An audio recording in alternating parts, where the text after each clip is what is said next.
5:12 a.m. local time. The sea is calm, too calm. A U.S. Navy carrier strike group advances with surgical precision over open water. The carrier dominates the formation like a floating fortress, over 300 meters of steel, carrier-based aircraft, and raw power slicing through the ocean. The escort destroyers maintain pinpoint spacing along the outer perimeter. Behind the carrier, a guided missile cruiser covers the rear sector with the patience of a sniper. Higher up, an airborne early warning aircraft traces slow, disciplined orbits. Its radar sweeps hundreds of miles of open ocean. Everything seems routine. Just another day of American naval power projection, until the sonar room picks it up. A faint, metallic, if soft, rhythm, slow, mechanical. At first, the sound blends into the background noise of the ocean. Distant currents, shifting thermoclines, the steady drone of the carrier's own propellers reverberating underwater, but the sonar technician stops. He adjusts his headphones. The sound repeats. A steady pattern of spinning blades slicing through the water. He reduces the frequency filter and isolates the signal. The pattern becomes unmistakable. Propeller cavitation. A submarine. The technician leans forward, studying the waveform sweeping across the monitor. Then his expression changes. Another signal appears slightly offset. A second propeller rhythm. Different blade spacing, different acoustic signature, two submarines. The room falls silent.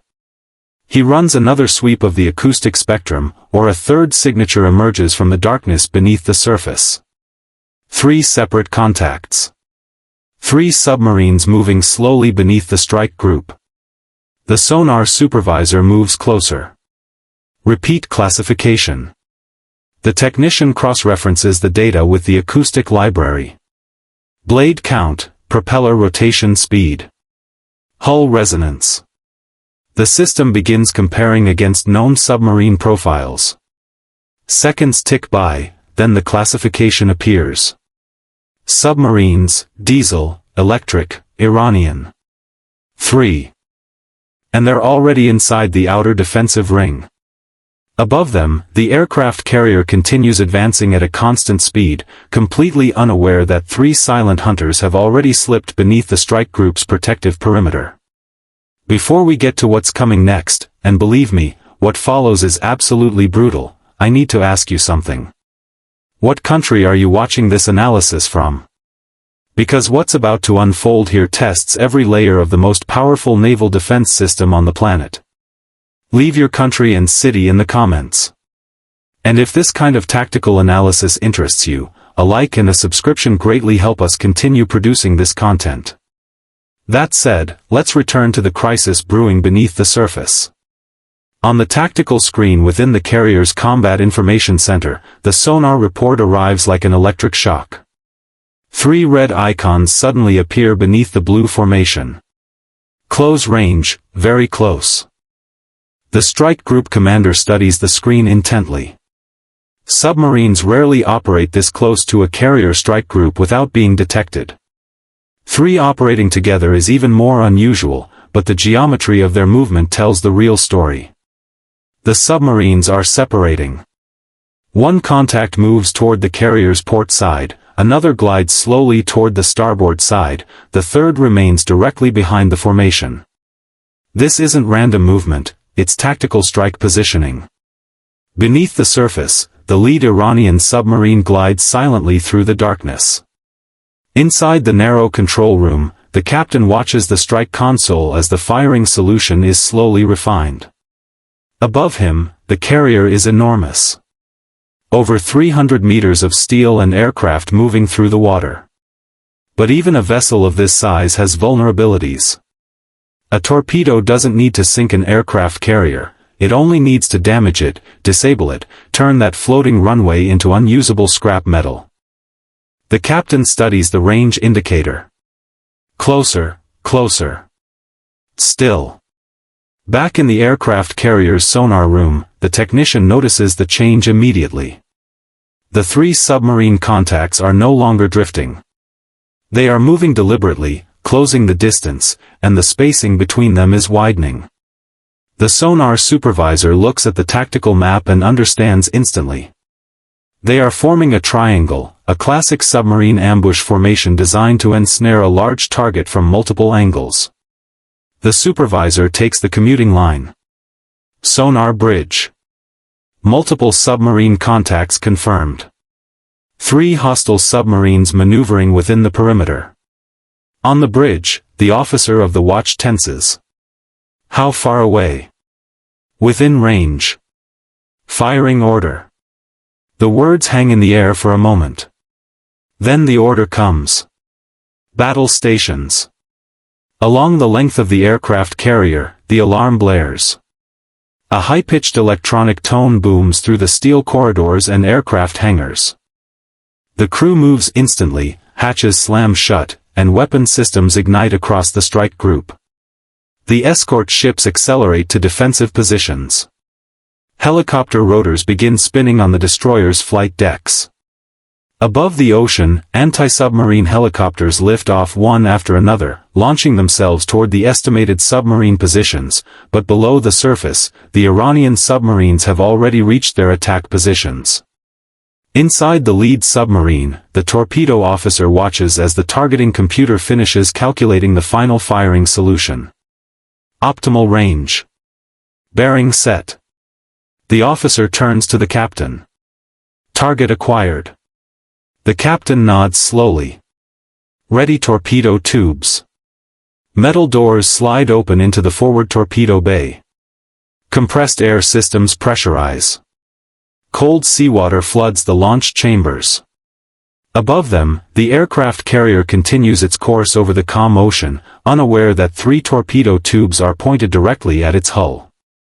Back in the sonar room, a new sound tears through the technician's headphones. A violent burst of propulsion. His eyes widen. Torpedo launch, then another signal appears on the screen. And another, 3 explosive launch signatures appear simultaneously. 3 submarines, 3 torpedoes accelerating through the water. All headed straight for the U.S. carrier. Time to impact, less than 2 minutes. Incoming torpedo. The scream slices through the Combat Information Center like a knife. Every screen in the room lights up red. 3 bright threat lines cross the tactical display. Each represents a torpedo accelerating through dark waters toward the center of the strike group, toward the carrier. The duty officer reacts instantly. Rudder to the side. Full power. In the bowels of the aircraft carrier, the propulsion shafts roar to life. Massive turbines drive the propellers with renewed force, turning the ocean into violent white foam behind the ship. The carrier begins to turn, not quickly. Nothing this size ever turns fast. But even a slow change of course can be the difference between survival and disaster. Across the strike group, escort vessels instantly switch from patrol posture to full combat readiness. On the destroyer guarding the carrier's port flank, the anti-submarine warfare officer studies torpedo trails on his console. 3 incoming weapons, 3 different approach vectors, converge with pinpoint accuracy. The officer speaks calmly. Deploy acoustic countermeasures. Within seconds, cylindrical decoy devices are ejected from launch tubes along the destroyer's hull. They drop into the water and sink rapidly below the surface. Then they are activated. The ocean suddenly fills with noise. Artificial propeller signatures come to life beneath the waves. Simulated engines, fake cavitation patterns, electronic echoes designed to mimic the acoustic signature of a massive vessel. To a torpedo's guidance system, these decoys appear as fresh targets, but the incoming weapons keep coming. Inside the Iranian submarines, torpedo operators watch their tracking screens. The torpedo's onboard sensors detect the decoys immediately, but beyond the interference, one signal remains overwhelmingly strong: the aircraft carrier. A vessel of this size produces an enormous acoustic signature, even in a sea swarming with decoys. The carrier sounds like an underwater thunderstorm. The torpedoes maintain their course. Above the ocean, the strike group deploys its next line of defense. Helicopters roar off from the decks of 2 destroyers. Within seconds, they are skimming over the waves, their rotors hammering the air. Each aircraft carries a full anti-submarine payload. Their sonar balls, torpedoes, and depth charges. As they approach the estimated positions of the submarines, the crews begin deploying sonar balls in rapid succession. Small floating sensors drop into the ocean one after another. A listening net is spread across the sea. Back in the sonar room on the aircraft carrier, the new signals come in instantly. 3 submarine contacts still moving, still close. And the helicopters begin to narrow the search grid. A pilot leans toward his screen. There, contact confirmed. Submarine directly below. Increasing depth. Slow speed. Trying to escape. Prepare for action. Depth charges. Back aboard the aircraft carrier, the torpedo tracking screen continues its countdown. Distance closing rapidly. 1 minute 50 seconds. The torpedoes are now deep within the strike group's perimeter. The officer watching the screen clenches his jaw. Decoys aren't diverting the target. The destroyer captain makes a decision. Deploy anti-torpedo interceptor. From the destroyer's side, a compact launcher fires. A small defensive torpedo hurtles into the sea like a projectile. Unlike traditional weapons, this interceptor doesn't attack ships, it hunts other torpedoes. The weapon accelerates underwater, racing toward the nearest incoming threat. Seconds pass on the sonar screen, 2 signals converge. Then, a violent underwater explosion erupts beneath the surface. The first incoming torpedo vanishes instantly. Destroyed, but 2 more remain, still racing toward the aircraft carrier. Above the submarines, helicopters attack. Depth charges drop into the ocean. An instant later, the sea explodes. Shock waves ripple through the water. Inside one of the Iranian submarines, the hull shakes violently as the blast passes. Lights flicker throughout the control room. Crew members cling to the steel walls. The captain hangs on to the console.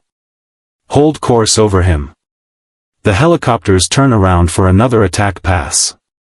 Meanwhile, inside the carrier's battle center, the second torpedo begins to veer off course. The acoustic countermeasures are finally working. The weapon's guidance system detects multiple targets. For a brief moment, it hesitates. Then it turns.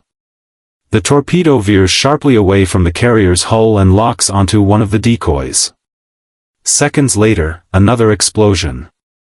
The decoy vanishes in a plume of bubbles and foam. The second torpedo has been neutralized, but the third torpedo is different. It has ignored every decoy, ignored every jamming signal, and keeps coming fast, very fast. On the tactical display, the last red line points directly at the aircraft carrier. Distance 500 m. The officer watches the countdown. The last torpedo continues its deadly trajectory toward the carrier. Around the strike group, ships maneuver violently. Helicopters roar overhead. The ocean seethes with countermeasures and explosions. But beneath the chaos, the final torpedo continues its lethal run. Distance 300 m, impact seconds away. And here I want to ask you a direct question. What you just saw, 3 Iranian submarines penetrating the defensive perimeter of a carrier strike group and launching coordinated torpedoes, was this a bold tactical move or slow-motion military suicide? Because what follows will give you the answer in brutal fashion. Leave your opinion in the comments. The debate here is always high-level. The final torpedo keeps moving forward. Or, on the tactical display of the Combat Information Center, the red line cuts across the screen directly toward the carrier's hull. No deviation, no hesitation. Distance 300 m. The tension inside the room becomes almost palpable. Officers lean over their consoles. Every pair of eyes is fixed on the torpedo's path. Everyone understands the danger. Aircraft carriers are designed to survive enormous damage. Their hulls are lined with layered armor. Their internal compartments are divided to control flooding. But a modern torpedo doesn't simply strike a ship, it detonates beneath it. The explosion creates a violent gas bubble that lifts the hull upward and then drops it with catastrophic force. Even a close-range hit can break propulsion shafts that bend the rudder or disable the propulsion plant. The carrier might survive, but it would be crippled. Distance 250 m. On the bridge, the captain's voice remains steady. Maintain the turn. The massive vessel continues to pivot on the water. Its propellers turn the ocean into a boiling white wake. Every meter of movement matters. Even the slightest change in angle could shift the torpedo's detonation point. Back at the combat center, a new order is issued: activate acoustic jammer. Beneath the aircraft carrier's hull, a powerful electronic countermeasures system springs into action. The device floods the surrounding ocean with an intense burst of acoustic interference. For the torpedo guidance system, the ocean suddenly descends into utter chaos. False echoes, distorted frequencies, overlapping signals, but the torpedo continues its trajectory. Distance, 200 m. Inside the sonar room, the technician listens intently through the noise. The torpedo's propulsive hull cuts through the interference like a scalpel. It continues tracking the aircraft carrier. The officer beside him watches the digital countdown. 180 m. 170. The jammer intensifies. For an instant, the torpedo signal flickers on the screen. Just a brief interruption. The weapon's guidance system struggles to process the contradictory acoustic environment. For the first time since launch, the torpedo hesitates. Distance 150 m. Inside the torpedo itself, its onboard computer begins to recalculate. The carrier's acoustic signature is still the strongest signal in the water, but it is now surrounded by layers of interference. The torpedo adjusts its guidance algorithm, pushes forward again. 130 m. The carrier's engines roar as the ship continues to turn. Helicopters orbit above like predators scrutinizing the ocean. Destroyers close the distance at full speed, racing to protect the carrier's flank. But none can reach the torpedo in time. 100 m. Inside the nearest destroyer, the anti-torpedo operator observes the incoming threat. This is the last chance. Launch interceptor. A second defensive torpedo fires from the destroyer's hull. The weapon plunges into the sea and accelerates instantly. Its small propulsion system howls through the water. Now two weapons race toward each other beneath the surface. The incoming torpedo continues toward the carrier. The interceptor chases the torpedo. The distance between them closes with dizzying speed. 80 m from the carrier. 70, 60. Inside the combat center, the sonar display shows two high-speed signals converging. The room holds its breath. 50 m, 40, 30. Then, a violent underwater explosion tears through the ocean. The shock wave strikes the water with tremendous force. Above the surface, the sea erupts in a column of foam and spray that rises like a hear. Inside the carrier, the hull shudders from the distant detonation. For several seconds, every sonar display fills with static. White noise floods the systems. No one speaks, and then the interference dissipates. The torpedo's trail has vanished. The interceptor has destroyed it. The aircraft carrier survives, but the battle beneath the surface is far from over because the sonar display still shows 3 contacts. 3 Iranian submarines are still moving beneath the strike group, and now the strike group knows exactly where they are. On the tactical display, the commander studies the submarines' positions. The defensive phase is over. Now the hunt begins. The instant the last torpedo disappears from the display, the atmosphere within the strike group changes completely. Defense is over. Now the strike group goes on the offensive. Inside the carrier's Combat Information Center, the commander studies the sonar display. 3 submarine contacts remain beneath the ocean surface. Their positions are no longer uncertain. The attack gave them away.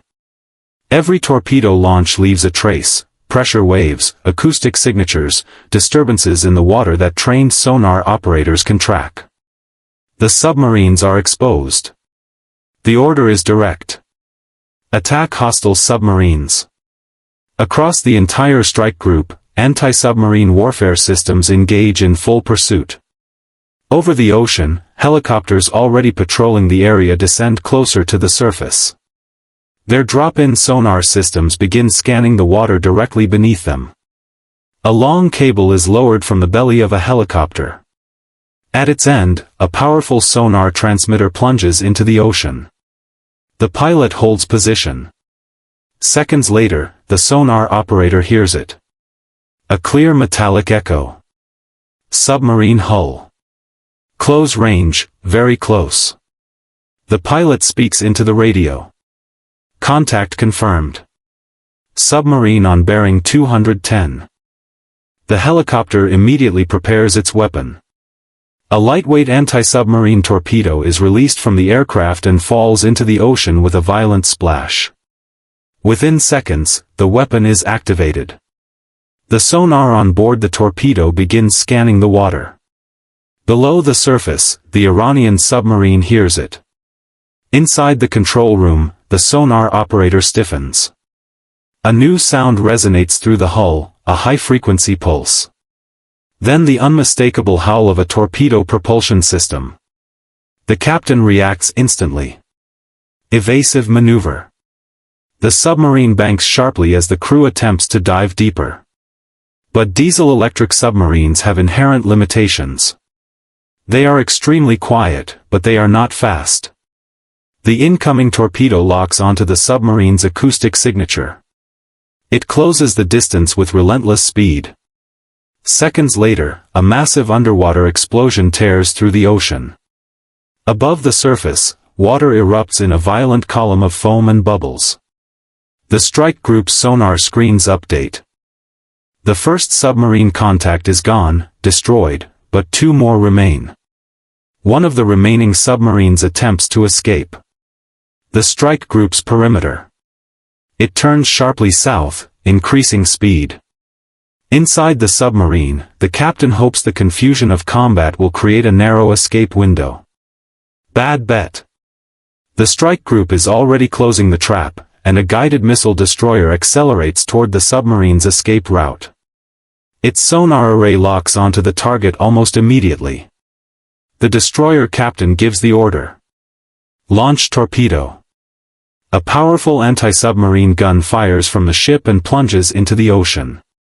The torpedo begins hunting inside the Iranian submarine. The sonar operator detects it within seconds. Another incoming weapon. The captain deploys countermeasures, acoustic decoys designed to divert the torpedo. But the destroyer's gun uses advanced guidance, analyzes the acoustic environment, and ignores the decoys without mercy. The torpedo locks onto the real target. There's nowhere left to run. Moments later, a second violent explosion rocks the ocean. On the strike group's tactical screen, the second submarine contact vanishes. 2 submarines destroyed. 1 remains. The final Iranian submarine plunges rapidly toward the seabed. Its captain orders all engines cut. The vessel falls silent, completely still. On the sonar screens, the submarine virtually vanishes. The crew hopes the ocean floor will conceal them. For several minutes, the water falls silent again. Helicopters orbit above, scanning the sea. Sonar operators search for the faintest sound. Then, a helicopter crew notices something. A subtle disturbance, shifting metal, a barely detectable acoustic trail. The pilot leans forward. Possible contact on bearing 090. Another sonar ball drops into the water. Seconds later, the signal becomes clear. The submarine is still there, trying to remain hidden, but it has been found. The helicopter crew prepares its final weapon. A torpedo falls into the sea. Below the surface. It activates instantly. The weapon sweeps the seabed with active sonar. The hidden submarine appears with absolute clarity on their sensors. There is no escape. Seconds later, the ocean erupts one last time. A massive underwater explosion rolls across the seabed. The third submarine contact disappears from every sonar screen. 3 submarines attacked. Now all 3 are gone. For several seconds after the final blast, the ocean grows eerily silent. The column of water collapses back into the sea. Foam spreads across the surface where the last detonation occurred, slowly dissolving into the dark blue water. And inside the carrier's Combat Information Center, every sonar operator watches their screens intently. The screens update. 1 submarine contact is gone. Then comes further confirmation: no propulsion noise, no hull resonance, no movement below the surface. The third submarine is gone. Across the entire strike group's tactical display, the red icons that had appeared earlier are gone, only blue symbols remain. The commander studies the screen carefully before speaking. Maintain sonar sweep. No one relaxes yet. Underwater combat rarely ends instantly. Submarines are designed to vanish into the ocean's depths. And experienced commanders know that silence doesn't always mean safety. The helicopters continue patrolling the ocean. Their rotors slice through the air as crews deploy additional sonobuoys into the water. One by one, the small floating sensors drop in, expanding the listening network around the strike group. The ocean becomes a grid of electronic ears. Inside the carrier's sonar room, technicians monitor the incoming data streams. Each buoy transmits acoustic information back to the ships. Operators listen for any anomalies. Minutes pass, nothing appears. No propellers, no cavitation, no movement. Only the distant echo of the strike group's own engines reverberating through the water. On the carrier's bridge, the captain watches the calm sea stretching to the horizon. Just minutes before, 3 torpedoes had been racing through this same water. 3 weapons capable of sinking the largest warship ever built. Now the ocean seems peaceful again, but everyone aboard the aircraft carrier knows how close that moment came. Below deck, damage control teams are conducting rapid systems inspections. The propulsion shafts remain stable. Rudder response is normal. Hull integrity is uncompromised. The aircraft carrier has suffered no damage. Around the massive vessel, the escort destroyers are gradually returning to their defensive positions. The cruiser resumes its position behind the carrier. Aircraft carriers. The helicopters begin returning to their decks one by one, landing carefully as the flight crews guide them into position. On the tactical screen in the combat center, the strike group formation slowly stabilizes again, but the sonar search continues. 15 minutes pass, then 20. Still nothing appears. Finally, the sonar supervisor removes his headset and turns to the commander. No further contacts detected. The commander nods once. Free of immediate threat.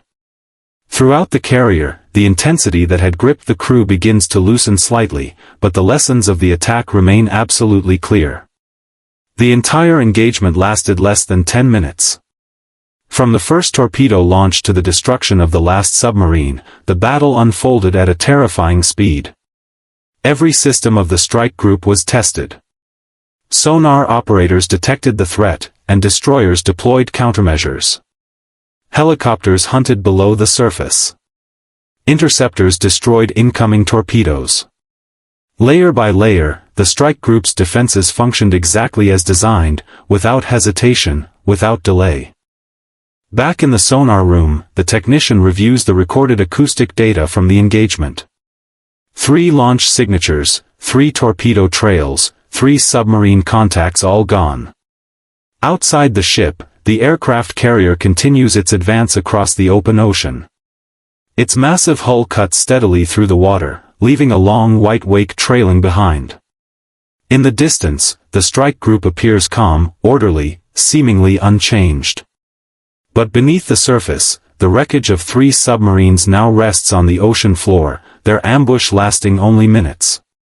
The strike group survived without a single ship damaged, and the aircraft carrier, the primary target of the entire attack, didn't even slow down.